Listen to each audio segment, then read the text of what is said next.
For 96 years, from the inaugural World Cup in 1930 through every final ever played, halftime at a World Cup meant 15 minutes. Players rested, tacticians talked, the pitch was watered. That was it. Then Gianni Infantino decided the biggest football match on earth needed a halftime show, and the world of football has not stopped arguing since. Spain versus Argentina, MetLife Stadium, July 19, 2026. The first halftime show in World Cup history. Madonna, Shakira, Justin Bieber, BTS, and the Muppets performing Seven Nation Army at center field. 27 minutes and 23 seconds of halftime, nearly double the legal limit.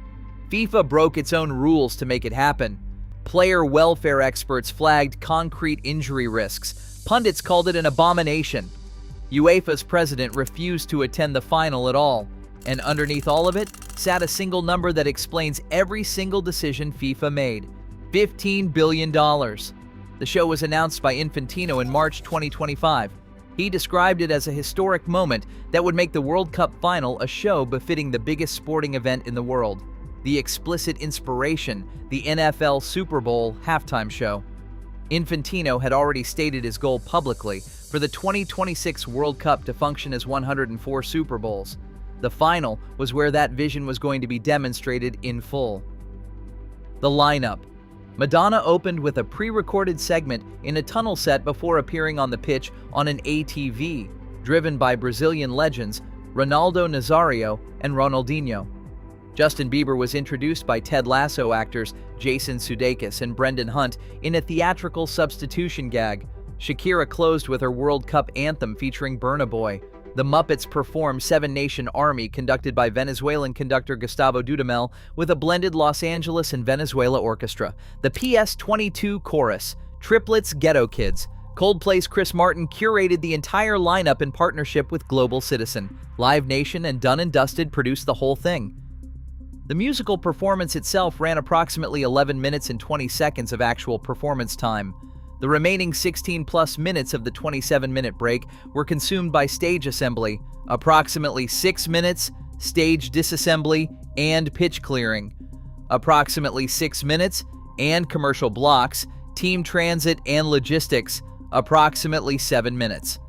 Players came off the pitch at around 3:55 p.m. Eastern Time. The performance started at approximately 4:01 p.m.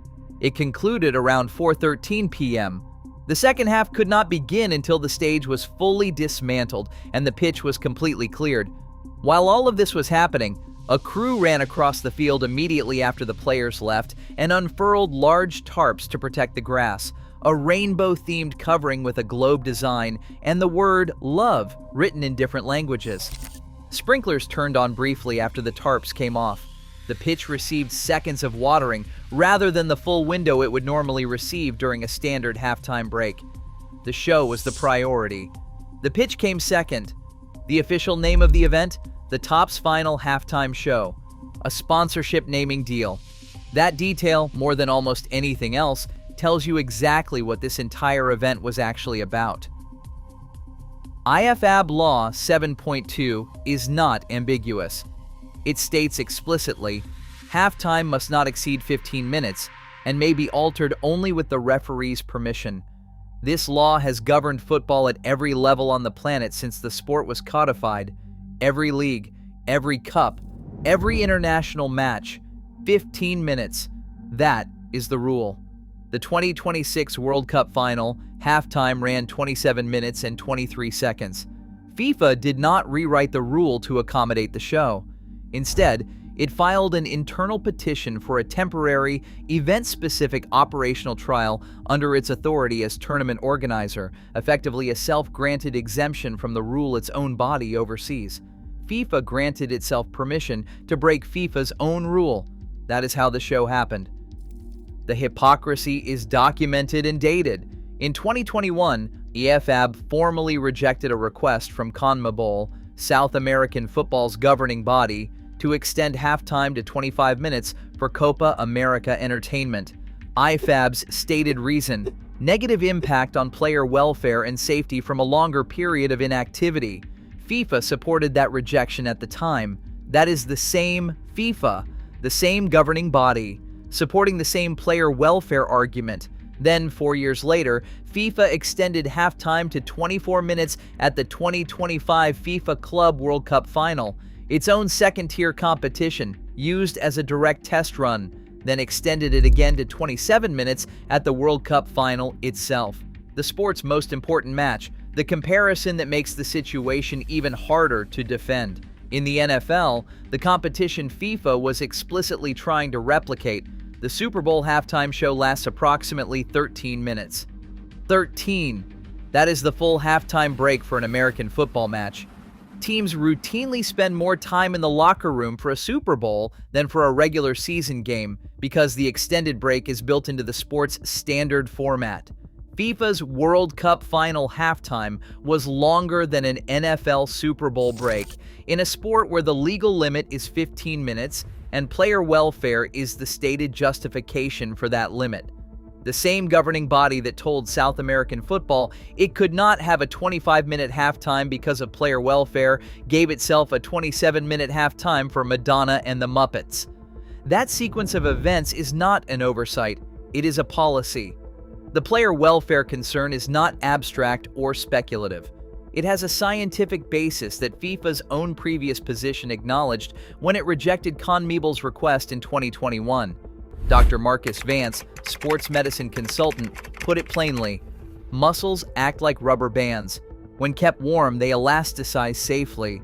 An extended rest allows blood flow to pool, core temperatures to drop, and lactic acid to settle, creating precise conditions for acute hamstring and groin tears when players are forced back onto the pitch without a structured warm-up protocol. Former professional player Stefan Mock was equally direct. An extended break increases the likelihood of injuries and poor performance because players cool down significantly. The physiological argument is well established in sports science. It is precisely why the 15-minute rule exists in the first place. Extended inactivity mid-match is not a neutral event for elite athletes operating at the highest physical intensity the sport demands. It is a risk, a documented, measurable, predictable risk. Think through what the practicalities actually looked like inside the dressing room during a 27-minute halftime at a World Cup final. Players who normally have 15 minutes to receive tactical instructions, get physiotherapy, cool down in a controlled way, and begin warming back up, had 12 additional minutes of sitting in a locker room while a pop concert was being staged and dismantled on the pitch above them.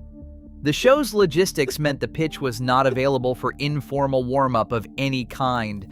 The tarps, the stage, the crew, the sprinkler window, all of it consumed the entire break before Spain and Argentina could return to the surface.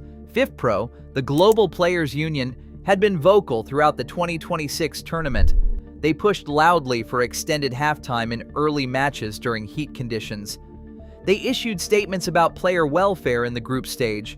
Then the final produced a 27-minute halftime for commercial entertainment purposes, and FIFPro stayed largely silent. Multiple commentators pointed directly at that silence. The union challenged the conditions when they were physically uncomfortable. It declined to challenge the conditions when the discomfort served a commercial purpose. The pitch received seconds of watering. The players received 12 extra minutes of enforced inactivity beyond the legal limit, and the game that followed had to find its rhythm after an interruption no professional footballer at this level had ever experienced before. The reactions were not mixed. They were overwhelmingly negative, and they came from every corner of the football world at the same time. Wayne Rooney, working as a BBC pundit during the final broadcast, delivered his verdict in a single word: crap. Miguel Delaney, chief football writer at The Independent, called it an anti-football abomination, noting that players had spent entire careers adapting to a normal halftime rhythm, and that disrupting that rhythm in the biggest game of their careers was FIFA ushering in something the sport had never asked for and did not need. Simon Spears put it plainly, "It is football, but not as we know it. It is American sport, exactly as we know it." Lindsay Zolodz in the New York Times observed that the performances were episodic to the extent they seemed to be taking place on different planes of existence. "Lots of stars," she wrote, "and very little purpose." Liam Gallagher on social media: "It is horrible what the US is doing to football, turning it into a Super Bowl-style commercial clown show." An unnamed Telegraph journalist had warned before the match that FIFA was in danger of eating itself, that the headliners were always supposed to be on the pitch wearing football boots, and that everything else was greed.